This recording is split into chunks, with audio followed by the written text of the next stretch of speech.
27. Algo de la vida íntima de Relumbrón. Algo de la vida íntima de Relumbrón. Durante algún tiempo, Relumbrón fue uno de tantos oficiales del ejército que no llamó la atención del público y su círculo estaba reducido a 3 o 4 de sus compañeros de colegio, a las relaciones superficiales que le proporcionaba el platero, que era conocido por su habilidad y por las exquisitas piedras y diamantes con las que deslumbraba a sus marchantes. El género de industria que ejercía y lo acreditado del taller de la alcaicería, que contaba años de existencia, lo ponían en contacto tan pronto con Cecilia, que le compraba sartas de corales, como el marqués de Bahialegre, que le mandaba hacer un aderezo de zafiros, o con el prior de Santo Domingo, que exigía para el día solemne de la función de iglesia un juego de candelabros de plata. El influjo que ejercía y las relaciones que en el transcurso del tiempo adquirió con personajes muy elevados, lo empleaba todo en favor de su hijo y se complacía, lo mismo que la moreliana, en guardar el secreto y en ver cómo el fruto de un amor que pasó como fuego fatuo se desarrollaba, progresaba con asombro y envidia de la mayor parte de los militares e iba tomando un buen lugar en la sociedad mexicana. Cuando lograron por estos manejos en que no entraba por algo, sino por mucho, el dinero, que no escaseaba la propietaria de los ranchos de los Laureles, que fuese admitido como ayudante del presidente, cambió mucho su posición y lo que se llama público en mayor o menor número comenzó con más seriedad a ocuparse de él. Decían unos que era hijo natural del marqués de R., que a su muerte había dejado una cantidad muy fuerte de dinero en poder de don Santos. Otros aseguraban que era uno de los 90 o 100 hijos del conde de Jota, y que como ese hijo lo había tenido en una señora muy ilustre y rica de Saltillo, había sido entregado al platero para que le diese una educación muy esmerada, que lo hiciese lo que podía llamarse un hombre de importancia, para lo cual daba cuanto dinero era necesario. Por este estilo se formaban cuentos y novelas a cual más interesantes respecto al origen de Relumbrón, sin que ninguno hubiese llegado a penetrar el misterio que solo sabían la moreliana, el platero y la familia en cuya casa nació, de la que solo existía ya el viejecito enfermo y sordo como una tapia. La madre había muerto y las 2 muchachas bien casadas con la dote que les dio la moreliana habían seguido a sus maridos, establecidos en el interior de la República. A esta protección decidida, como se ha dicho en el capítulo anterior, se añadió el carácter fácil y la viveza natural de Relumbrón, y su casamiento con una persona rica de la mejor reputación. Con tales elementos, el círculo de sus relaciones se ensanchó, concluyó por conocer y tratar a las personas más notables del comercio del foro y de la iglesia. El presidente lo distinguió, lo elevó a un grado superior y le dispensó su confianza, con lo que pudo proporcionarse negocios de esta y de la otra naturaleza. Entonces el platero, con el consentimiento de la moreliana, celebró con él una compañía con la más grande reserva y únicamente con la fe de la palabra, para entrar en otra clase de negocios en que él tendría una tercera parte. Relumbrón otra tercera y la restante para una persona que ministraría cuanto dinero fuese necesario, pero que quería ocultar su nombre. No hay que decir que esa persona era la moreliana, que sin necesidad de pedir dinero a la albacea de su difunto marido, dedicaba el crecido producto de los ranchos de los Laureles al fomento de las empresas de su hijo, que no sabía cuáles eran, ni le importaba ganar o perder, y ni siquiera trataba de indagar las veces que venía a México. En tal estado estaban las cosas, cuando hemos presentado a nuestros lectores estos nuevos personajes, dejando olvidados a otros que ya han figurado y aparecerán cuando sean mezclados, más o menos a nuevos acontecimientos. Mas para dar una idea de las relaciones sociales de Relumbrón y espiar, aunque sea un momento, la vida íntima de este singular personaje, bueno será que le consagremos algunas horas más. Relumbrón tenía en arrendamiento en la calle de una casa habitación alta con 2 salas, 8 o 10 recámaras y gabinetes, azotehuela, una amplia cocina y en los bajos local bastante para los coches y caballos. En el fondo todavía un corral y un jardín, en resumen, un verdadero palacio a la antigua, con mamparas de lienzo, puertas irregulares, pesadas mochetas, ventanas altas y bajas en todas las piezas, con rejas de fierro, pero en el conjunto, aunque no brillante y bien decorado, era muy cómodo y podían vivir 2 o 3 familias. Doña Severa, la esposa de Relumbrón, era mayor que él. Su figura y sus costumbres guardaban perfecta analogía con su nombre. Era delgada, derecha, muy blanca, con una nariz afilada y grande, boca pequeña y seria, cuyos labios más bien se recogían que no se desplegaban para sonreír. Risa franca y abierta jamás la tuvieron, pues siendo el carácter adusto y triste, las carcajadas alegres y franjas nunca se oyeron, ni aun cuando era joven, en las habitaciones de doña Severa. La mirada de sus ojos, de azul oscuro, no era soberbia ni altanera, pero sí severa como su nombre, y cualquier desmán en el hablar o en las acciones de los que tenían trato con ella lo contenía su mirada, en la que se reflejaba el desagrado. Cuando no había nada que chocara con sus costumbres y modo de pensar, esa mirada era benévola y un tanto insinuante para las personas a quienes estimaba y dispensaba su confianza y amistad. Cada sábado, doña Severa y su hija se ponían su saya y su mantilla trapeada y a las 8 de la mañana se iban a la iglesia de la Encarnación, donde las esperaba su confesor. Las seguían sucesivamente las criadas de la casa y todas juntas el domingo muy temprano iban a comulgar al sagrario. En las noches se rezaba el rosario en coro y se concluía con la estación, cuando sonaba en la iglesia cercana la plegaria de las 8. Con los cocheros y demás criados era un poco indulgente, pero no dejaba de exigirles en Cuaresma su cédula de confesión, y si no la entregaban en la semana de Dolores, eran invariablemente despedidos. Poco después de las 8 comenzaban a entrar las visitas de confianza, tomando el chocolate en el comedor y después pasaban al gran salón que describiremos a su tiempo. El casamiento de doña Severa y de Relumbrón fue obra exclusiva del platero y de la moreliana. No precedieron ni citas, ni cartas perfumadas, ni apretones de manos, ni besos furtivos y ardientes. Relumbrón visitó la casa de doña Severa un par de meses,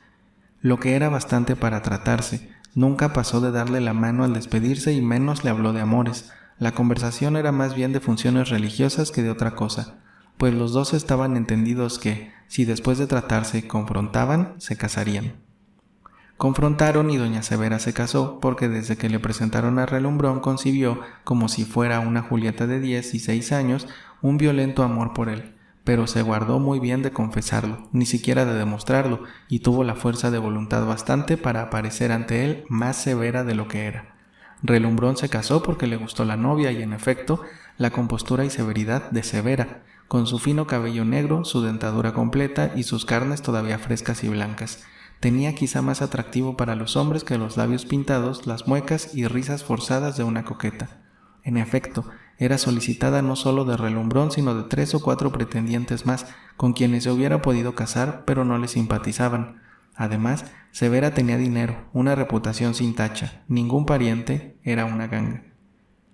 Para establecerse sólidamente en la sociedad necesitaba Relumbrón una familia. ¿Qué mejor medio podía escoger que casarse con una persona que no tenía más defecto que su modesto y regular modo de vivir, observando su religión y cumpliendo con sus deberes de mujer de casa y de excelente madre? Porque a poco más de un año de casada nació su hija, que llevó a bautizar el platero a la parroquia del Sagrario, y a la que se puso el nombre de María Amparo. He aquí por qué Santitos era padre y compadre de Relumbrón. Desde los tiempos en que la moreliana rica hacía sus visitas a la capital hasta los acontecimientos que referimos, habían pasado algunos años. El maestro platero no era ni sombra del guapo oficial que escuchó en la glorieta de la Alameda la impestiva declaración de amor de la señora de los Laureles. Rayando en los 70, aunque representando poco más de 50, el continuo trabajo agachado en su mesa, cincelando custodias y cálices, lo habían encorvado. Sus ojos nada tenían de seductores y hasta habían, en su revestimiento, cambiado de figura a fuerza de aplicarlos al lente para reconocer las piedras preciosas, y su modo de hablar y sus maneras más bien parecían de una persona educada en un convento de frailes. Su carácter moral había sufrido también notables modificaciones. Se había vuelto devoto con exageración, así como hipócrita, mentiroso y reservado, aun para las cosas más insignificantes, a la vez que se había desarrollado en él una avaricia y un deseo de acumular oro y piedras preciosas que no podía resistir. Tenía en estas y en oro más de 100,000 pesos, sin contar con lo que le producía su trabajo diario y los negocios de Relumbrón, de modo que aunque éste perdiese la camisa, nada le importaba, y sin embargo quería tener y guardar más y más. Por esta tonta pasión había prescindido de sus escrúpulos cristianos y formándose una moral especial comprando piedras y alhajas robadas. Los años no habían pasado para la moreliana. Con todos sus dientes, sin una cana, un poco más gruesa, pero fresca, amable, simpática como el primer día que vino a la platería de la alcaicería a comprar los milagros y las sartas de perlas. Cuando venía a México, ya sin sobresalto y sin tener que ocultarse de los presuntos herederos, tratando al platero como a un amigo viejo, los dos se complacían en ver cómo, ayudándoles la fortuna, habían hecho de Relumbrón un personaje notable, como lo que habían logrado militares cubiertos de heridas, como Vaninelli había alcanzado su hijo, cómo habitaba una gran casa, cómo se había casado con una señora rica y principal, y cómo, de ese matrimonio que ellos habían hecho, resultó una adorable criatura graciosa, bella, amable y buena, como lo eran la madre y la abuela. Era Amparo el encanto de la madre, que había puesto sus 5 sentidos en educarla, y también el encanto de Relumbrón, que nunca se había ocupado de ella, pero que la quería entrañablemente, y ese amor era el único punto luminoso en el corazón oscuro de este hombre, absorbido en el juego, en los negocios, en la sed insaciable de guardar dinero, mucho dinero, pues nunca le bastaba. Lo espacioso y cómodo de la casa le permitía tener una habitación independiente y separada de la de su mujer, y en ella recibía sus visitas, trataba sus negocios y obraba con tanta libertad como si fuese un soltero. Su mujer hacía otro tanto, y ella y su hija, viviendo en su habitación como si no tuvieran ni marido la una ni padre la otra, recibían también visitas de amigas, de clérigos, de priores y padres graves de conventos, y seguían el método de vida que mejor les acomodaba. Pocas veces se reunían a las horas de comer, pues el jefe de la casa, por el servicio en palacio, por sus negocios o porque siempre tenía invitaciones aquí y allá, raras veces asistía al comedor a las horas de costumbre. El gran salón era el que reunía invariablemente los jueves a la familia y a los amigos. Era la pieza más grande y también la más curiosa de la casa. 2 grandes balcones a la calle, 2 puertas a los costados que comunicaban a las recámaras y 2 enfrente de los balcones, que conducían al interior de la habitación, y esas 6 puertas con grandes cortinas de damasco franjeadas de galón amarillo del corte y hechura de las cortinas de iglesia. Efectivamente, el damasco de China de ese rojo morado que ha vuelto a entrar en moda provenía de uno de los conventos de frailes que lo había regalado a doña Severa en cambio o como gratitud por las largas limosnas que acostumbraba a hacer a las iglesias. En el frente del salón había un nicho de ébano y cristales con un señor atado a la columna, casi del tamaño natural, y el nicho bajo un dosel, también de damasco rojo con colores amarillos. Delante del nicho, 2 magníficos jarrones de China, de la más remota antigüedad, y de cada lado 2 sillones dorados con vestidura de terciopelo. Esa parte del salón tenía el aspecto de una lujosa sacristía. Entre los 2 balcones, un piano o fortepiano, como se le llamaba entonces, es decir, un instrumento tan bueno como podía encontrarse en México y en Europa. En medio del salón, una mesa de bálsamo con su tapa de tecal y de Puebla, y en el centro de la mesa una gran jarra de plata, que nunca dejaba de tener un ramo de olorosas flores naturales. El macizo que quedaba entre las 2 puertas que comunicaban al interior estaba dedicado al estrado, compuesto de un canapé, sillas y sillones distribuidos contra la pared en líneas rectas y simétricas, donde se sentaba el ama de la casa y recibía a los concurrentes a medida que iban llegando. El conjunto presentaba un aspecto singular, pues entre los adornos y objetos que podrían llamarse místicos se mezclaban muebles exquisitos que Relumbrón había hecho venir a gran costo de París. En los días ordinarios el salón estaba alumbrado por 2 velones de cera colocados en unos pequeños blandones de plata delante del señor de la columna, y una gruesa vela de sebo en un candelabro, también de plata, con su platito de despabiladeras que iba de la mesa de tecali a una y otra rinconera. Cuando acudían más visitas, se traían 2 o 3 velas más. Delante del nicho era donde doña Severa, con su hija y sus criadas, rezaba todas las noches su rosario y demás devociones, y no pocas veces las visitas de confianza que entraban más temprano eran invitadas a participar de estos piadosos ejercicios. Pero los jueves era otra cosa. Una lámpara de plata con 12 arbotantes y 6 pantallas de Venecia distribuidas en las paredes iluminaban con velas de esperma este salón de aspecto tan variado y extraño, que a veces creían los concurrentes estar en una iglesia el día de Jueves Santo, y la ilusión era más completa cuando sonaba en el piano alguna de esas piezas religiosas de la música clásica alemana.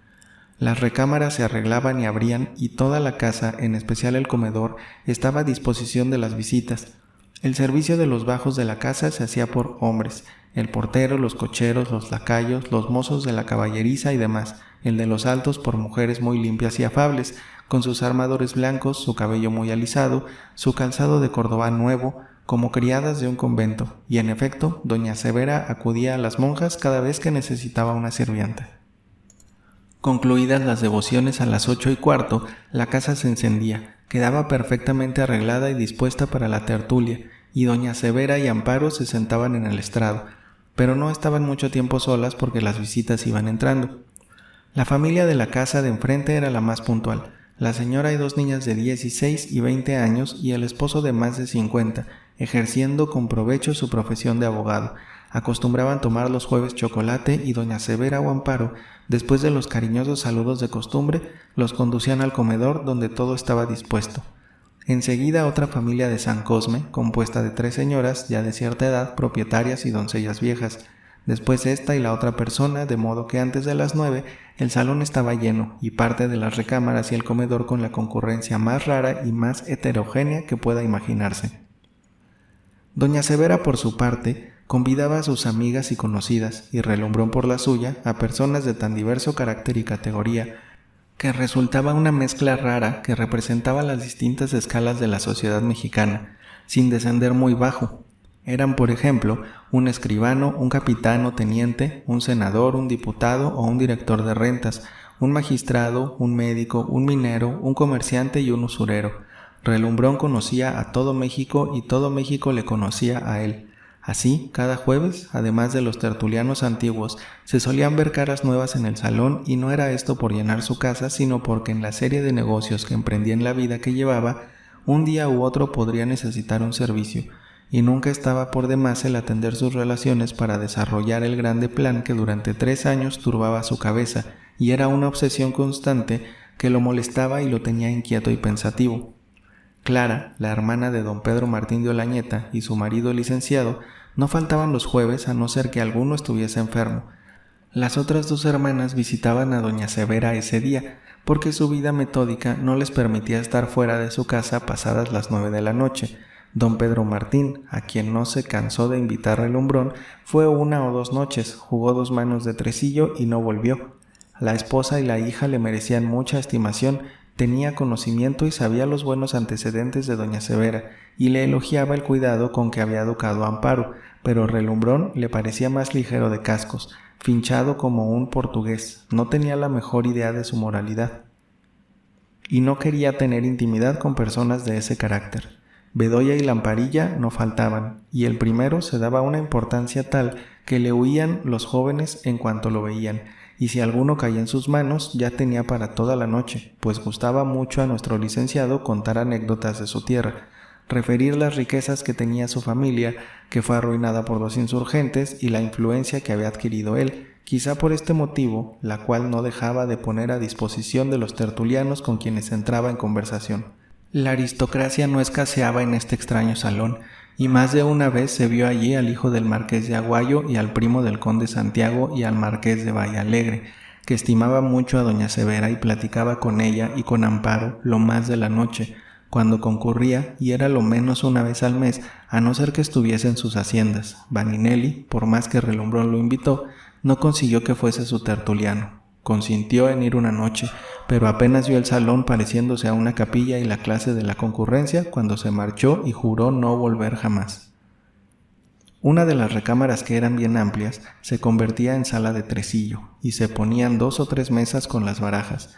patoles o frijolitos encarnados, fichas de concha y lo demás necesario. Algunos de los tertulianos concertaban de antemano sus partidas de tresillo, y a medida que llegaban se apoderaban de una mesa, y sin muchos cumplimientos ni hacer caso de las señoras ni de las muchachas bastante bonitas que no faltaban,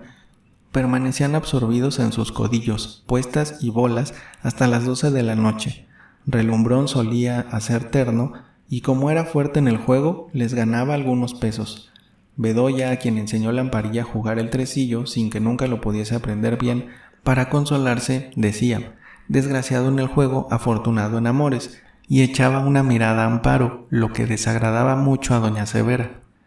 La otra recámara estaba reservada para las visitas que no podían o no querían asistir al salón y, sin embargo, gozar de la tertulia y ver sin ser vistos. Servín de la Mora, fraile de talento y muy relacionado en la buena sociedad de México, era grande amigo de Relumbrón, y por lo menos 1 vez al mes entraba a eso de las 8:30, tomaba posesión de una butaca de baqueta, se desembarazaba de sus hábitos y, colocado cómodamente en un lugar oscuro de la recámara, no perdía nada de lo que pasaba en el salón. Solía estar acompañado de algún otro fraile grave de San Agustín o de alguno de los capellanes de los regimientos y 2 o 3 tertulianas entradas en edad, que en traje de casa preferían permanecer en la sombra por no dejar ver su toilette y sus canas a la luz de la esperma. Pero en ese departamento a media luz gozaban mucho platicando de lo divino y de lo humano, dejando a las muchachas que se divirtieran en libertad. Don Lorenzo Elizaga, no solo pianista famoso, sino compositor distinguido que, exagerando por un espíritu de patriotismo, le llamaban el Rossini mexicano, no faltaba nunca. Era el maestro de Amparo, la que había hecho progresos tales que, con justo motivo, pasaba por una celebridad. A las 10 de la noche el salón estaba completamente lleno. Los grupos se habían ya formado, según las edades y las relaciones más o menos estrechas de los concurrentes. Los del tresillo, gente formal y de edad, absorbidos con los mates y las puestas. Los jóvenes paseando en la sala y agrupándose en los balcones para tomar el fresco y hacer desde allí señas insignificantes a las que estaban sentadas en las sillas.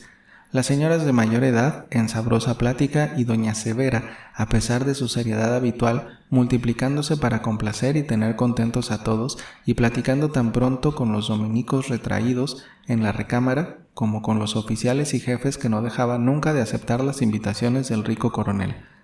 Para todos tenía una palabra amable y regresaba al estrado a seguir la conversación con las personas que la rodeaban. Era una mujer a la vez seria, amable y digna, para quien todos no tenían más que elogios y alabanzas, que escuchaba con modestia y sin orgullo ni vanidad. Amparo, graciosa, dulce por su carácter y con la ingenuidad y sencillez de los 16 años, era el encanto de la concurrencia. Ninguno de los jóvenes oficiales que frecuentaban la casa se había atrevido a hacerle la menor insinuación ni a decir delante de ella palabras que no fuesen enteramente correctas y delicadas. La entrada del maestro Elizaga era cada jueves un acontecimiento. Hombres y señoras se ponían de pie, le estrechaban la mano, le saludaban y le decían tantas y tan afectuosas palabras como si en años no le hubiesen visto. Era el maestro agradable, de buena figura, hombre de mundo, y correspondía a tanto agasajo con desembarazo y amabilidad, dejando contentos a todos sus amigos. Platicaba y reposaba un rato, y después, sin que nadie le rogase y sin dar a conocer cuánto le agradaban los aplausos de aquella reunión, se ponía al piano y encantaba a los que lo oían, pues poseía una destreza, una dulzura y una propiedad para manejar el diapasón que aún hoy, que tantos y tan insignes pianistas hay en Europa y en América, sería una notabilidad.